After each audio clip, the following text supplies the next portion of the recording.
Love Among the Haystacks by D.H. Lawrence.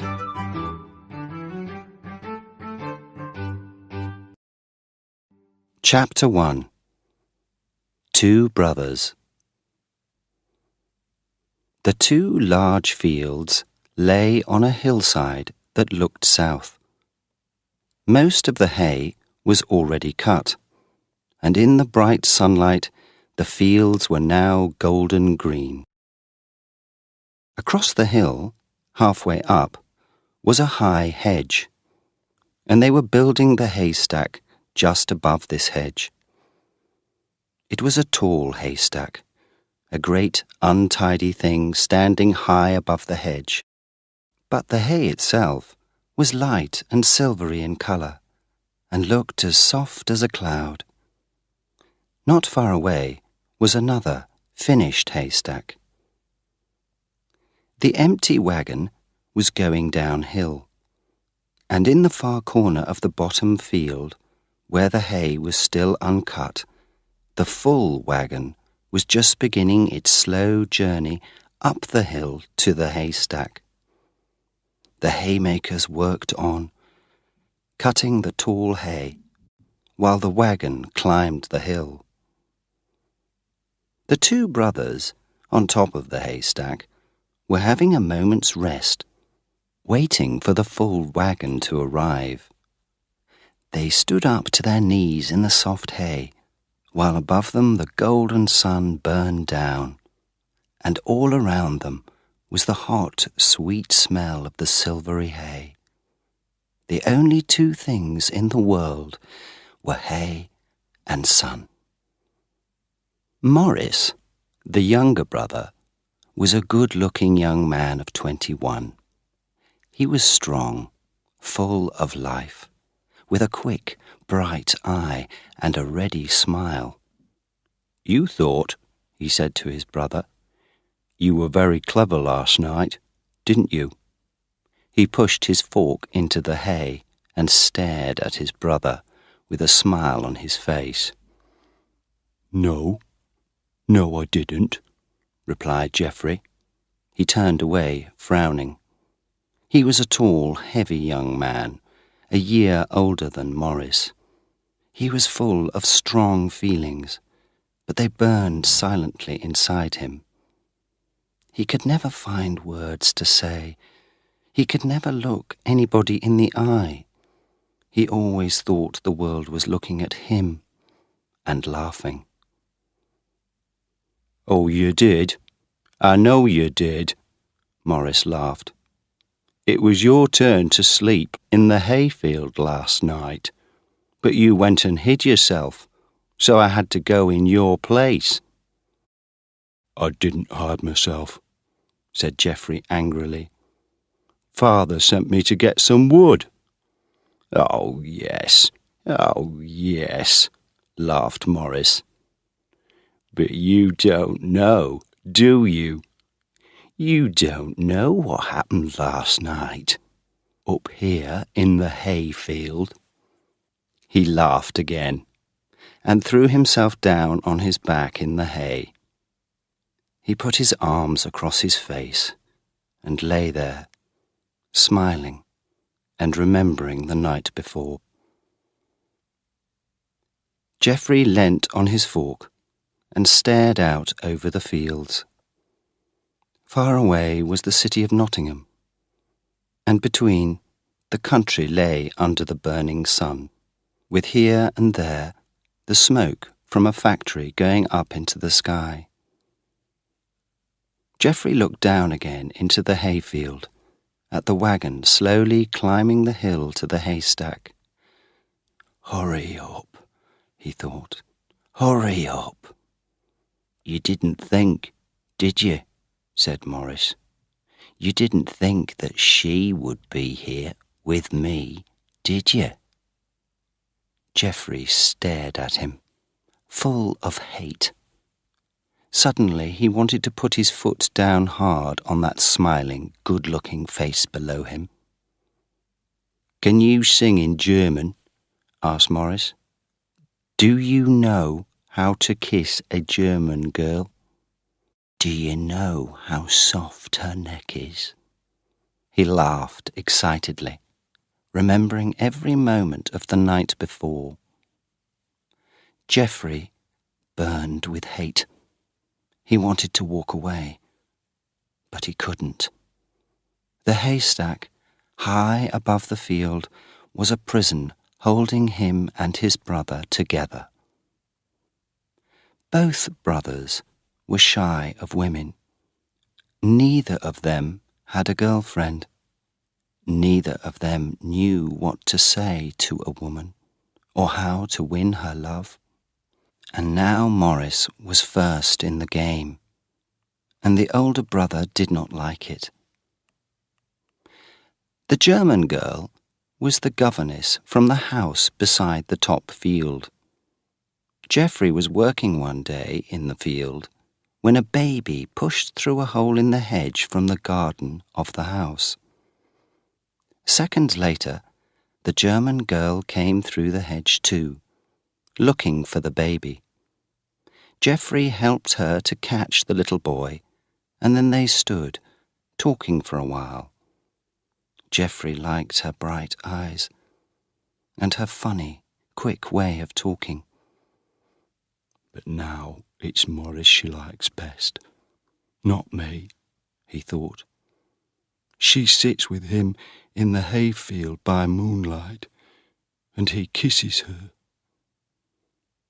Unhappily, he looked up the hill to the house beside the top field.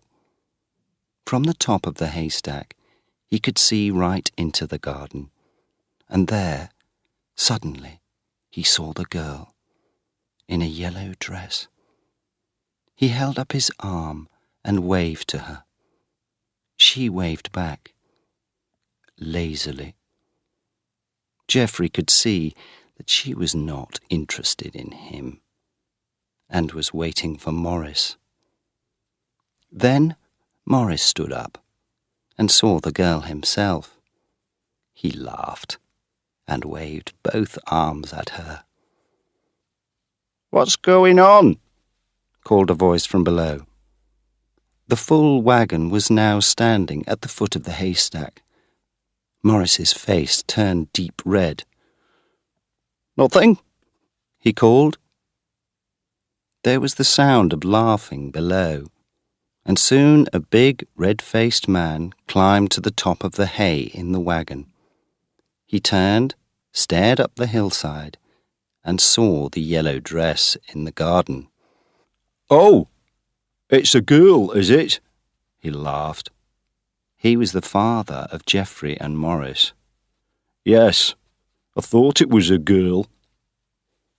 They began working again, throwing the hay from the wagon up to the top of the haystack. There the brothers had to place the hay carefully, building a stack with 4 strong walls which would not fall over. It was hard work. The father threw up great forkfuls of hay. Geoffrey then passed them along to Maurice, who built up the haystack's walls. But Geoffrey was full of angry feelings. Usually, he threw the hay into the places where Maurice wanted it. Now he threw it into the middle of the stack, and Maurice had to work twice as hard, carrying it out to the walls. Once, a great forkful of hay from Geoffrey hit Maurice on the back. "Be careful," called Maurice angrily. "And why are you throwing it in the middle, you stupid man?" "I'll throw it where I like," answered Geoffrey. They worked on, both brothers angry now. They got hotter and tireder, and still the hay came up from the wagon below. "There, that's the end," the father called at last from the wagon. Geoffrey threw the last forkful into the middle of the stack, then stood still, watching Maurice. "This side wall isn't very strong," came the father's voice from below. "You must build it up more." "No, it's fine," called Maurice crossly. Geoffrey moved across to the side wall and pushed his fork down into the hay. He pushed harder, and the top of the haystack began to move just a little. "What are you doing, you fool?" cried Maurice. "Don't you call me a fool," said Geoffrey, and he pushed again on his fork. Maurice jumped across to him and pulled him away from the wall. It was not easy to stand in the soft bed of hay, and Geoffrey fell over. Maurice called down to his father below. "This wall is fine. It's not going to fall down." "All right," came the father's voice. "We'll be off now to bring the next wagon up here." Geoffrey got to his feet. "Don't call me a fool again. Do you hear?" he said heavily. "Not until next time," said his brother. Maurice went on working, moving round the stack and building up the walls. Geoffrey stood still, hand on his fork, looking out over the fields. He did not move even when Maurice needed to get past him. "Move, will you?" said Maurice. There was no reply. Maurice put out his arm and tried to push his brother out of his way. "Who are you pushing?" said Geoffrey angrily. "You," replied Maurice. And at once the two brothers began to fight. Each pushed against the other as hard as he could. But Geoffrey was the heavier of the two men, and slowly he began to win. Maurice had to move back, but his feet caught in the hay, and he fell over the side of the stack, all the way down to the ground.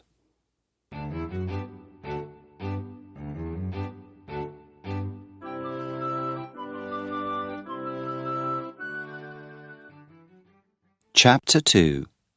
The German Girl. Geoffrey's face turned white. He heard the fall. He stood still, listening. He could hear no sound from below. He could hear no sound at all, anywhere. Then he was filled with sudden terror. "Father!" he shouted in his great deep voice. "Father! Father!" The cry rang across the fields. Men came running from the bottom field, and a girl ran down across the upper field. Geoffrey heard her strange, wild voice. "Ah!" she cried out. "Ah! Are you dead?" On the top of the stack, Geoffrey did not move or speak. He was too afraid to go down, too afraid even to hide in the hay. He listened to the voices below. First to arrive was his older brother, Henry. Then came his father and Bill, one of the farm workers. "What's the matter? What's happened?" "Oh, no." That was his father's voice. They were all silent for a few seconds. Then came Henry's voice. "He's not dead. Look, he's opening his eyes." Geoffrey heard, but he was not pleased. Half of him wanted Maurice to be dead. "If Maurice is not dead, and only hurt, what will he say about me?" he thought. "And what will Mother say? I can never look anybody in the face again. He felt lonely and afraid. Down below, on the ground, the German girl was crying and laughing at the same time. No, he's not dead. No, he's not dead. No. He can't speak. He needs some water, said Henry. Yes, somebody must run and get some, said the father. Bill, you go. The vicar's house is nearest. Bill ran up to the vicar's house, beside the top field, where the German governess worked. Soon he came back, followed by the vicar. Morris drank a little water and began to make noises, trying to speak. What happened to him? Asked the vicar. Everybody spoke at once, but the German girl's voice was the loudest. It was the brother, the other brother, she cried. He knocked him over. I saw him. I was watching. I don't think so, said the father to the vicar. Then he got down next to Morris, who was still making little noises. Where does it hurt, boy, eh? He asked, worried. Wait a bit, said Henry. Wait until he can speak. Has he broken anything? Asked the vicar. He was lucky, said the farm worker Bill. Lucky to fall on this bit of hay and not the hard ground. Morris could speak a little now, and the father asked him, What were you doing, boy? Were you playing around with our Geoffrey? Yes, and where is he? On top of the stack, Geoffrey stood like a stone. I'll have a look on the stack, said Henry.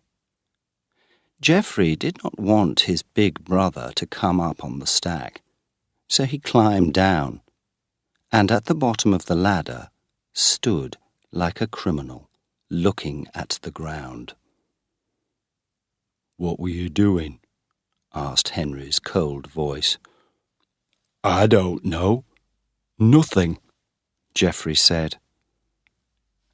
But I saw him, cried the governess. She was sitting on the ground, holding Morris in her arms. He knocked him over the side. Boof! Like that.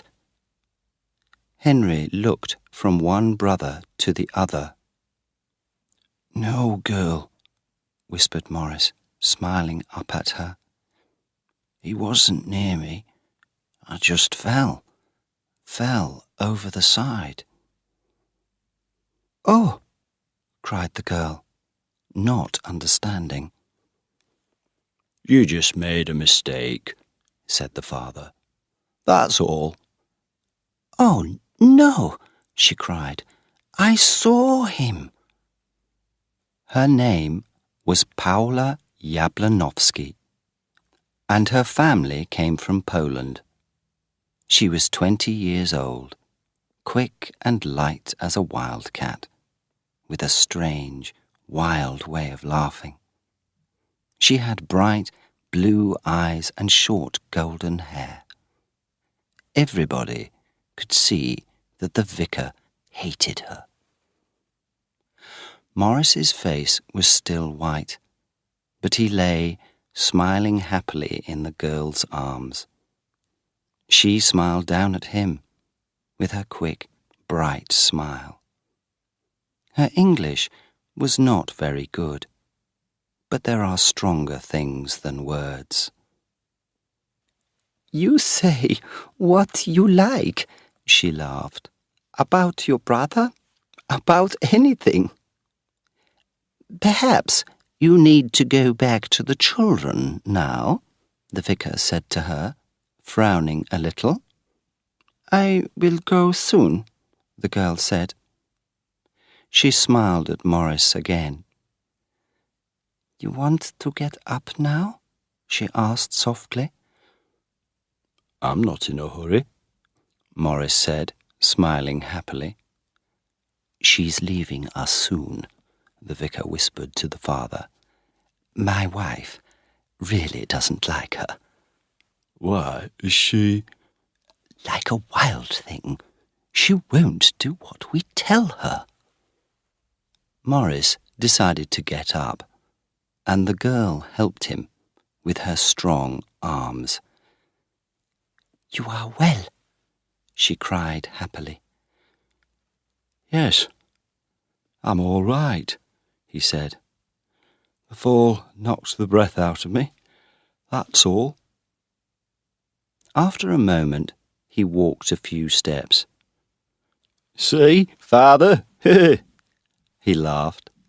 "I'm fine now." "Fine, fine," the girl said, her eyes shining.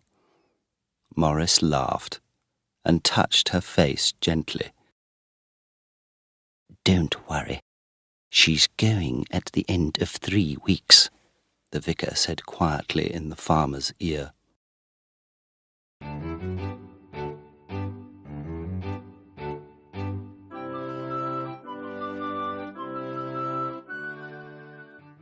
Chapter 3. The Tramp and the Woman.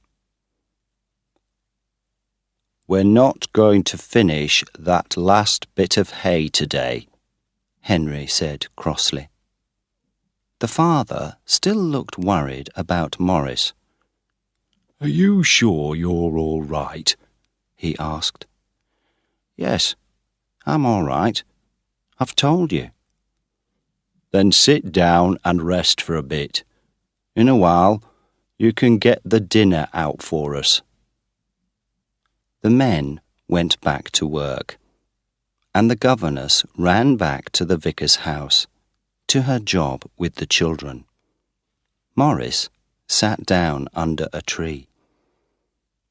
"I'll marry her," he thought.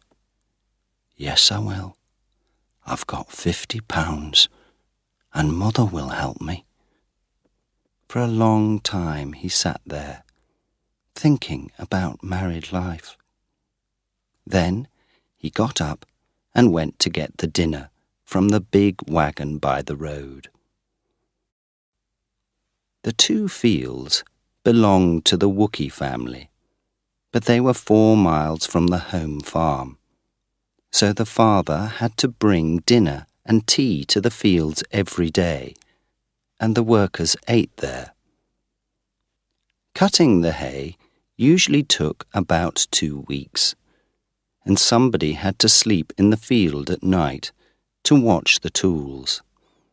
Either Morris or Geoffrey usually did this. Mrs. Wookie always sent a good dinner, and today was no different.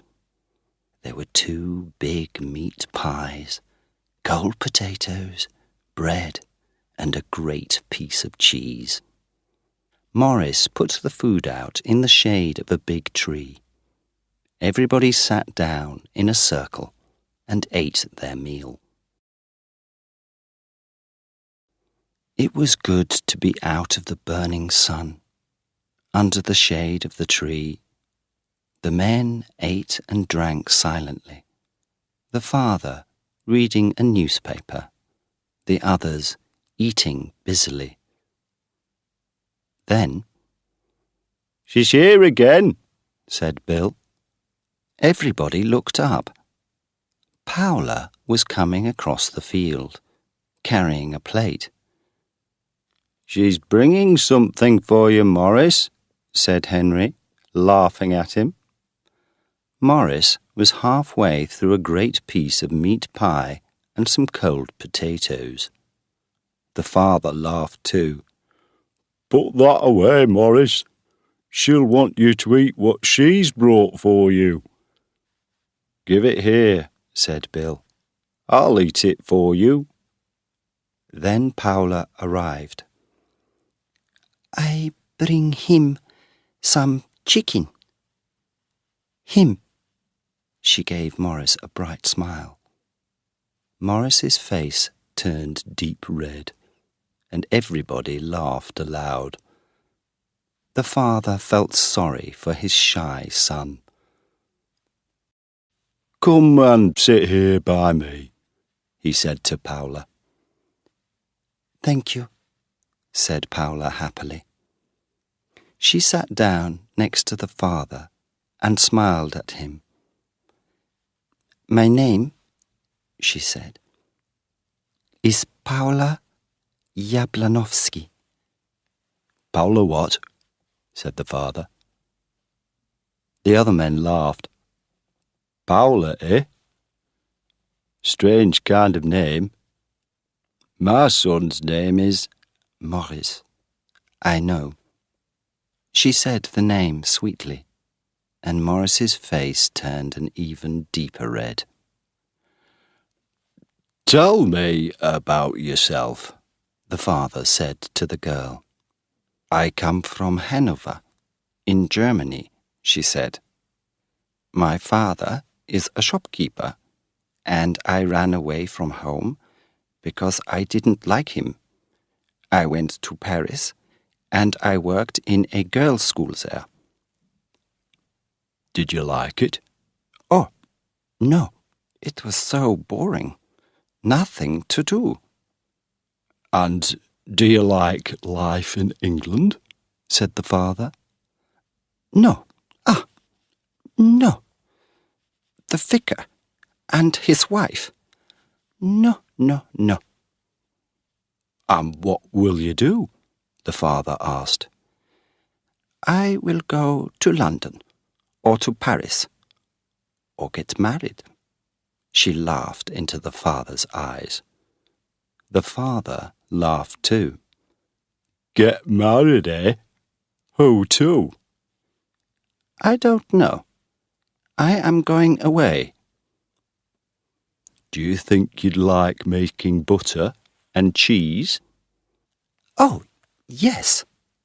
She smiled her quick, bright smile, and her eyes shone. "I think she'd like anything different from her life now," said Henry. He heard a noise and looked round. "Hello, who's this?" he said. A tramp was crossing the field towards them. He was small, thin, and dirty, with mean little eyes. "Have you got a bit of work for me?" he called out. "A bit of work?" said the father. "Can't you see that we've nearly finished these fields? And you don't know anything about haymaking," said Henry coldly. "I'm a hard worker," said the tramp. His small eyes looked from father to son and back again. "Well, we've got no work for you," said the father. "But you can have a bit of something to eat if you like." "Yes, I would," said the man. They gave him the last piece of meat pie. He ate it quickly, hungrily. "That was good," he said. He did not go away, so they gave him a piece of bread and cheese. Then he asked for a drink of water. He sat down to drink it, but the other men did not talk to him. They did not like him, and had nothing to say to him. While he sat there, a young woman came into the field and walked down beside the hedge. She was small and finely made. Her clothes were neat and tidy, and her hair was pulled back under a sailor hat. She had a pretty face, but there was a hard, cold look in her eyes. "Have you got some work?" she asked her man. "No, they haven't got any work for me. They just gave me a drink of water." He was a mean, hateful little man. And do I have to wait for you in the road all day? You don't have to if you don't want to. You can go on. But if you wait a bit, perhaps you'll get something. The woman looked for the first time at the men, staring at them unsmiling. "Have you had your dinner?" asked the father. "He's had a lot to eat. You can have some, if you want it." "What have you had?" she asked the man angrily. "A great piece of meat pie and a great piece of bread and cheese," said Geoffrey. The young woman looked at Geoffrey, and he at her. There was a kind of understanding between them. Both of them felt alone in the world. Geoffrey smiled a little, but she was too angry to smile. "There's some cold potatoes," Morris said to the woman. "You can have some of them." She frowned and did not answer. Again she looked at Geoffrey, and again there was a silent understanding between them. Then she turned and walked away. "We must get back to work," said Henry. He stood up and stared coldly at the tramp. "Time to go." The tramp stood up too. "Aren't you going to give me something for her? She's had nothing to eat all day." They gave him some bread and cheese. He pushed it into his pocket and walked away.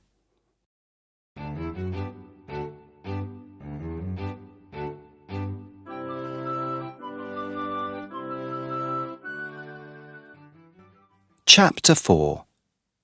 At Night in the Hayfield. Geoffrey worked hard all afternoon, cutting the hay, while Morris worked on the wagon. The brothers did not speak, but the feeling between them was warm and friendly. Geoffrey understood that their little fight would stay a secret. Morris would not tell. The sun got hotter and hotter. There was not a breath of wind, and everybody began to feel tired. "There's another day's work here," said the father at tea time, while they sat under the tree. "Somebody will have to stay the night here then," said Geoffrey. "I'll do it." "No, I'll do it," said Morris. "You did it last night," said the father. "You must get some rest tonight." "No, I'm staying," said Morris. "He wants to meet his girl again," explained Henry. The father thought about this. "I don't know." But in the end, Morris stayed. At 8 o'clock, after sundown, the men got on their bicycles. The father got the wagon ready, and everybody left. Slowly, the evening sky turned dark. The young man stood alone in the field, listening to the sounds of the night. It was still hot, and from the hedges came the rich, sweet smell of wild flowers. Then the moon came out, catching the flowers in its light, and they shone like white, ghostly faces against the dark of the hedge. Higher, on the hill, the farm horses, free for the night, were moving around the field. Morris had an hour to wait before Paula came, and he decided to take a bath in the little river at the bottom of the fields. He washed himself in the cold water, and it felt good on his warm body. Above him the tall trees by the river whispered in a little wind. "How beautiful the night is," he thought. Laughing, he took a handful of white flowers from the hedge and threw them over himself. At 9 o'clock, he was waiting under the tree by the haystacks. He felt both excited and afraid. She was late. At 9:15, she came, running across the field, as light and as quick as a bird. "Oh, their little girl would not go to sleep tonight," she cried. "I sat in that bedroom for an hour." She looked up at the sky and took a deep breath. "Ah, the night smells so good." She smiled. She was full of life, quick and strong at the same time. "I want—" She could not find the English words. "I would like to run now." Morris laughed. "Let's run then," he said. And in a second she was gone. Morris ran after her, but he could not catch her easily. At last he caught her by the arm, and they stood together, laughing. "I can run faster," she cried happily. "Yes?" "No," he replied, with his deep little laugh. "No, you can't." They walked on across the field, and then suddenly saw the 3 farm horses in front of them. "We ride a horse?" she said. "Now?" said Morris. "In the dark?" "Yes, yes," she cried. "In the dark." Morris caught one of the horses, put the girl on the horse's back, then climbed up in front of her. She put her arms round his waist. The horse walked uphill, and at the top they stopped and looked round. Clouds were moving across the sky, hiding the moon and the stars. The night lay across the fields and hills like a great dark carpet, with here and there the little lights of a house or a farm. Morris could feel the girl's warm arms around his waist. "Do you want to go back now?" he asked. "I stay with you," she answered softly. Morris gave a little laugh. He wanted to kiss her, but he was afraid to. The horse moved under them. "Let the horse go fast," said Paula. "Fast." "All right then," Morris said. He hit the horse's neck.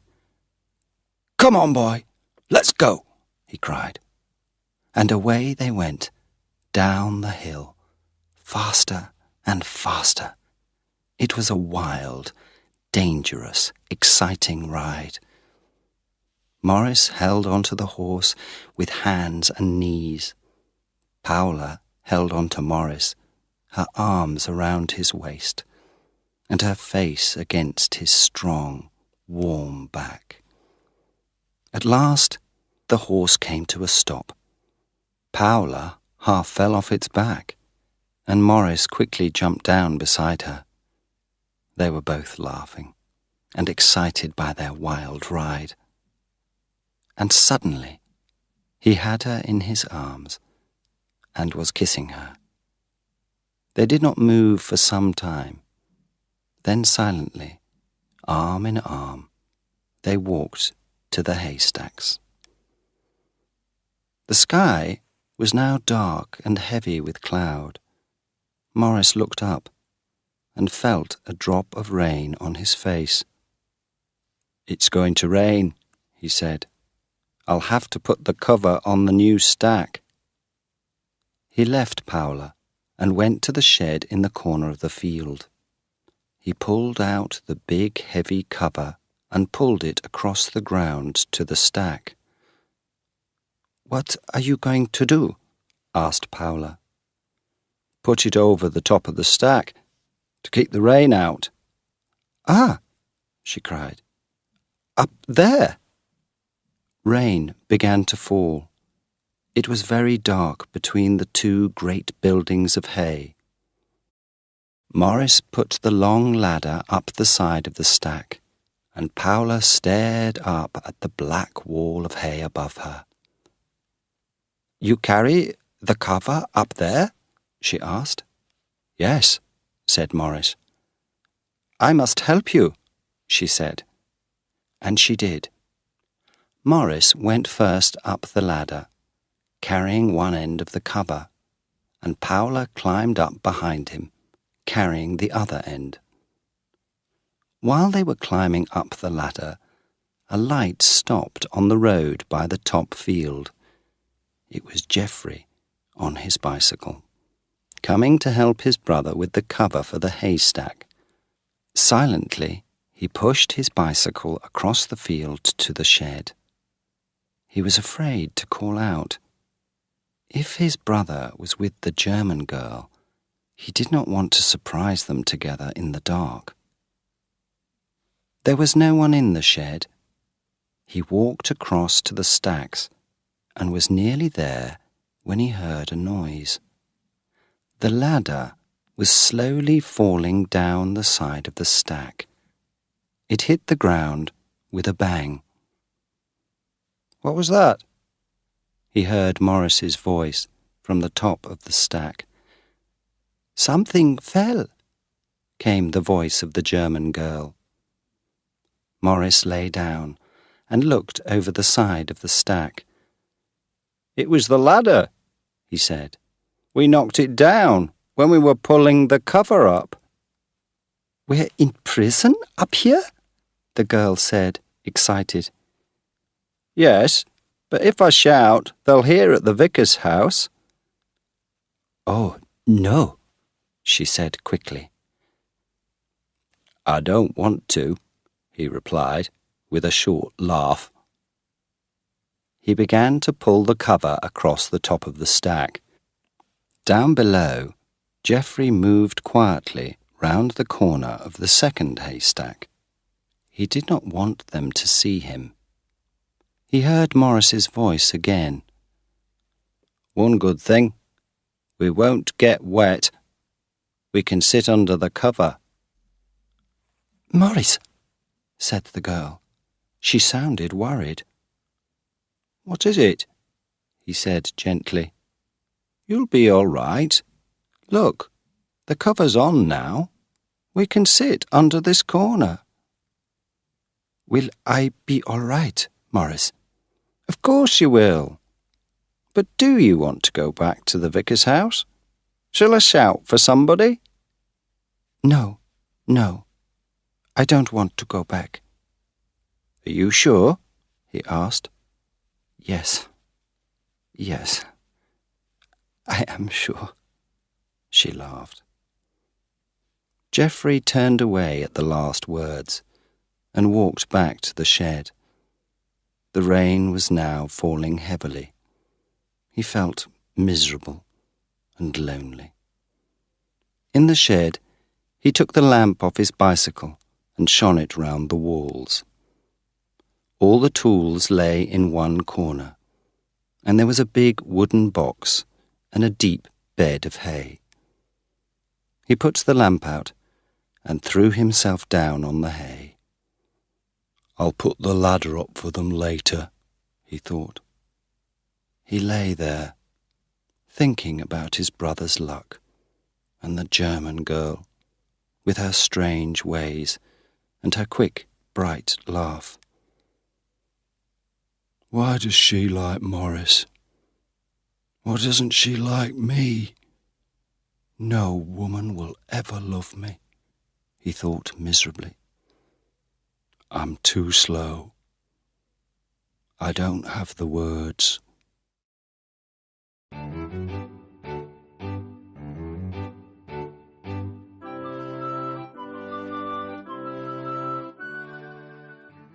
Chapter 5. A Meeting in the Dark. While Geoffrey lay there, thinking about his life, he suddenly heard a sound that was not the rain. Something was in the shed, moving towards him. For a second, terror filled him. Then he jumped up and caught the thing with his great hands. It did not fight, just gave a small, unhappy cry. "Let me go," said a woman's voice. "What do you want?" he asked angrily. "I thought he was here." She began to weep quietly. Who did you think was here?" he said. "My husband. He was here at dinner time. You saw him." She tried to pull away from his hands. "Let me go." "It's you," said Geoffrey in surprise. "Are you looking for that dirty little tramp that was here at dinner?" He still held her with both hands, but more gently now. "Where did he leave you?" "I left him here," she said. "I've seen nothing of him since." Geoffrey gave a short laugh. "That's a good thing, isn't it? Why would you want to see him again?" "He's my husband, and he's not going to run away if I can stop him." Geoffrey was silent, not knowing what to say. "Your clothes are wet," he said at last. "That's not surprising, is it, in this rain? But he's not here, so I'll go." "You're cold, aren't you?" said Geoffrey. "I can feel it. You're shaking with cold." She did not answer. He did not know what to say. "Wait a minute." He found his bicycle lamp, lit it, and shone the light on her. He saw a white, tired face. Her old sailor hat and her brown coat were black with rain. Drops of water fell from her wet skirt onto her shoes. He looked worried. "You're wet right through," he said. "Why don't you stay in here until the rain stops?" No answer. "You can take your wet things off and put a blanket round you. There's a horse blanket in the box here." He waited, but there was still no answer. He put the lamp down, opened the wooden box, and took out a big grey blanket. "Come on," he said kindly. "Take your hat and coat off, and put this round you." Slowly, she took off her hat and coat and put the blanket round her. She was shaking all over with cold. "Is something the matter with you?" he said, worried. "I've walked to Bulwell and back," she said tiredly, "looking for him. I've eaten nothing since this morning." She did not weep. She was too tired, too miserable. "You've had nothing to eat," he said. He went back to the box. There was food in there, bread and cheese. He cut some bread and put a big piece of cheese on it. She sat down on the end of the bed of hay and slowly began to eat. Then he gave her a drink of water and saw that she was still shaking. "Can't you get warm?" he asked. "I will in a minute. Don't you worry. I'll go soon. I'm taking your seat." "Are you staying here all night?" "Yes, but you must stay and get warm. I've got to go and see that the haystacks are all right." Take your wet things off and get warm with that blanket round you. I'll go in 10 minutes. This is your place, and I'm not going to push you out. It's not right. You're not pushing me out, he said. I'll come back when I've looked at the stacks. He went. A minute later, she put the lamp out. He stood between the stacks, listening. There was only the soft rain and the dark night all around him. Everything was still, silent, black, like death, he thought. He found his way back to the shed and went in. Are you all right? He said. He lit the lamp again. Her small face looked up at him, out of the grey blanket. You don't need a lamp, she said. Lie down and get your night's rest. I can sit at this end, out of your way. He put the lamp out and sat down on the hay at the other end.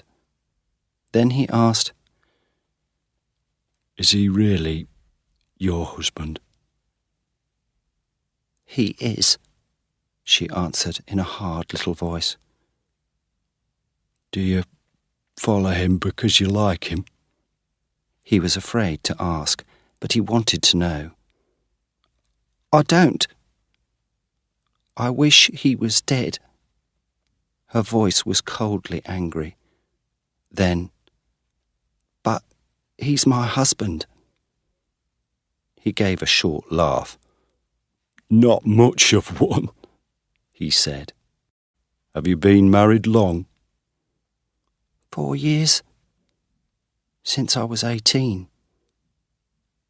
And do you just move about all the time? He asked. He says he's looking for a job, but he doesn't like work. He was a wagon driver when I married him. He left that job when the baby was only 2 months old, and I've not had a kind word or a day's rest since then. And where's the baby? It died when it was 10 months old. After that, they were silent. At last, Geoffrey said slowly, You've had a hard life. He looked at her, but saw nothing in the dark. What will you do now? I'll find him.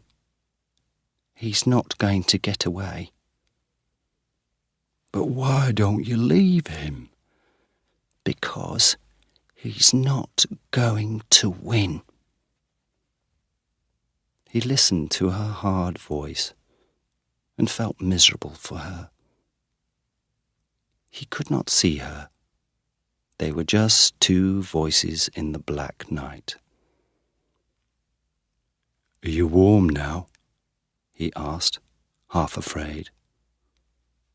A bit warmer, but my feet are still terribly cold. I can warm them with my hands. Shall I? No, thank you, she said coldly. Then she felt sorry. He was kind. He was trying to help. But they do hurt. Put them in my hands, then. His large, strong hands closed round her icy feet and held them. She felt his warm breath on her toes. Do they feel any better yet? He asked after a while. She did not answer. She put out her hand and touched his hair. His hand came up to find hers, but found her face, which was wet with tears. Gently his fingers followed the tears down her cheeks. What's the matter? He said in his slow, deep voice. She put out both her arms and pulled his head to her. 4 lonely, miserable years were suddenly behind her. She was no longer old before her time. Suddenly it was possible to hope again, to be young, to be happy. She wept long and silently, holding Geoffrey's head close to her, with her wild tears falling on his hair. Geoffrey sat still, full of wonder, full of love. When at last she stopped weeping, he put his arms around her gently, and in a while they kissed. His first love kiss.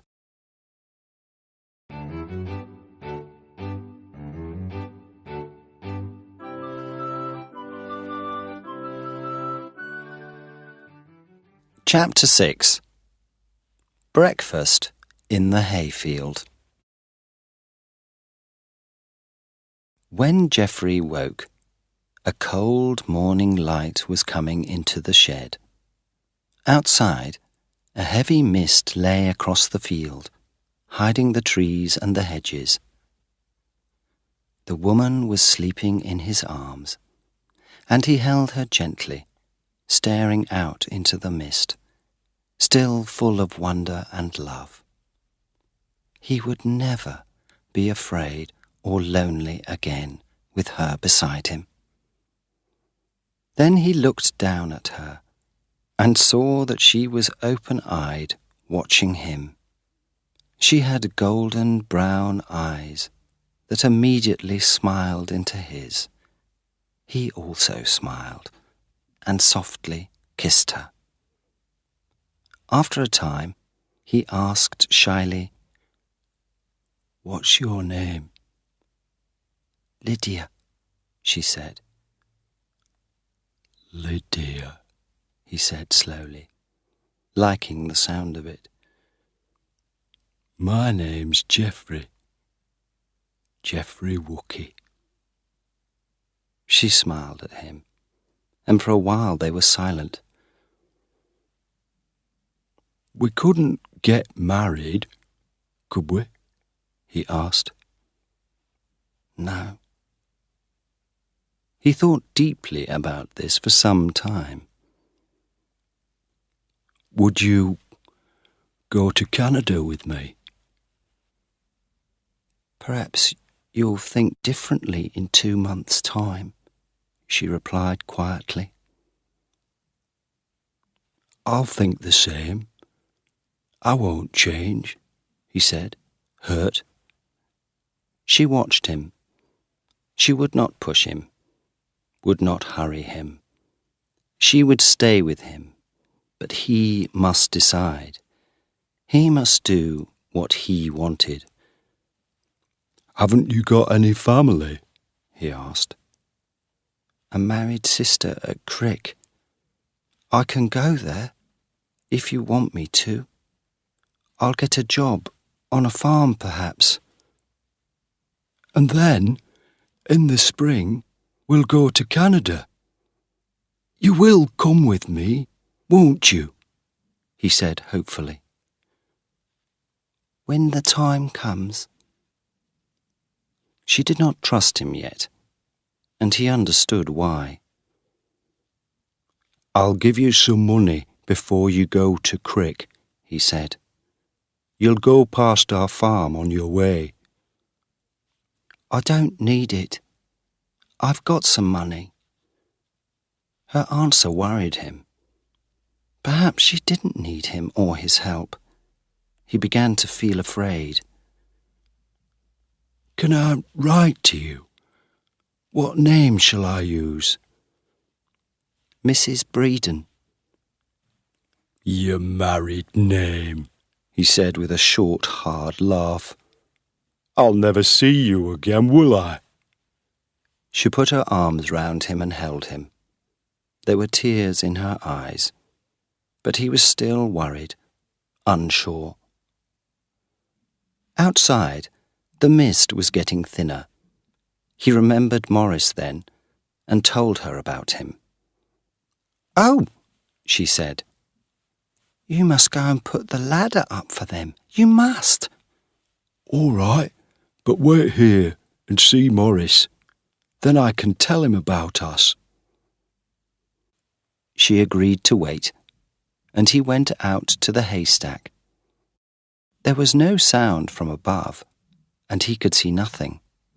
He put the ladder back up in the same place, and then went along the hedge, looking for firewood.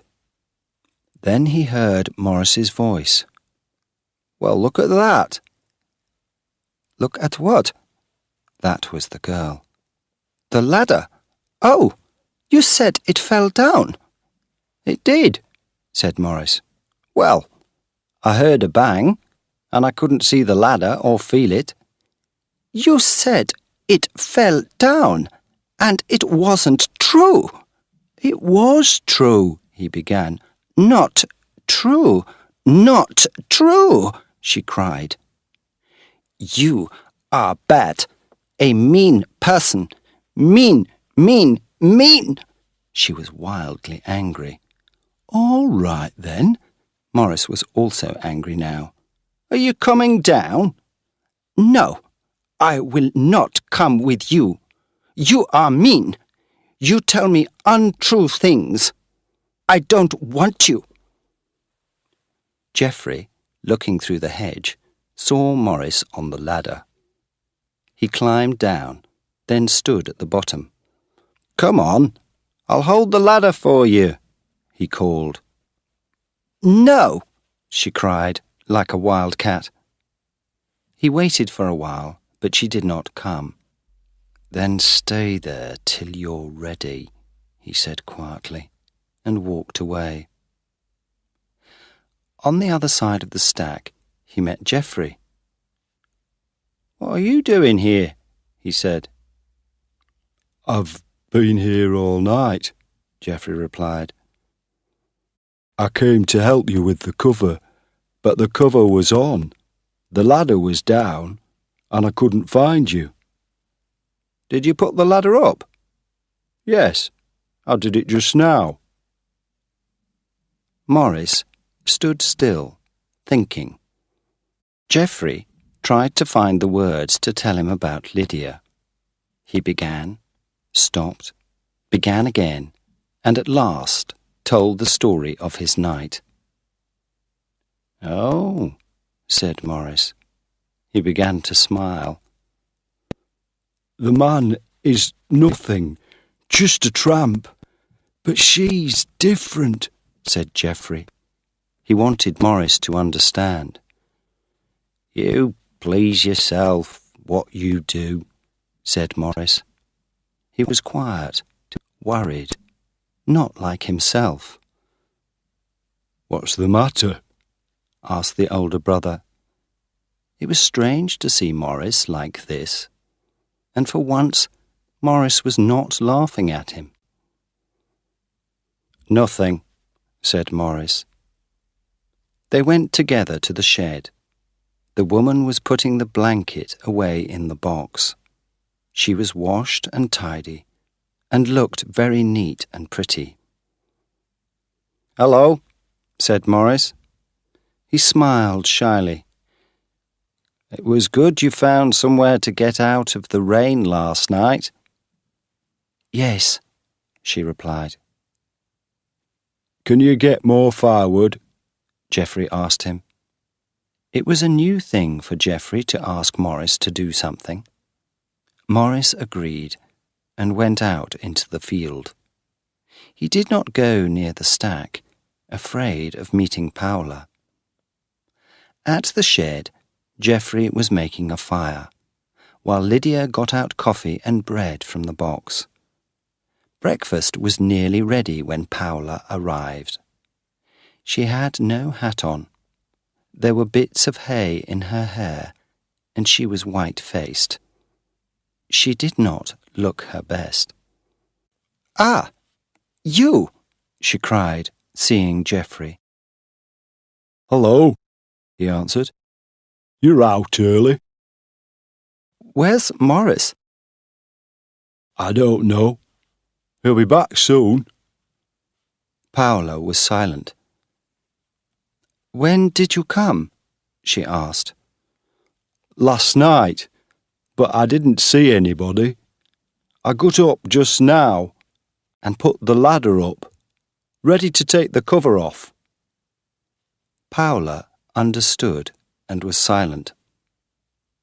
When Morris returned with some wood, she was warming her hands at the fire. She looked up at him, but he would not look at her. Geoffrey met Lydia's eyes and smiled. Morris held out his hands to the fire. "You are cold?" asked Paula softly. A bit, he answered, friendly, but not too friendly. The four of them sat round the fire, drinking their smoky coffee, eating their bread and cheese.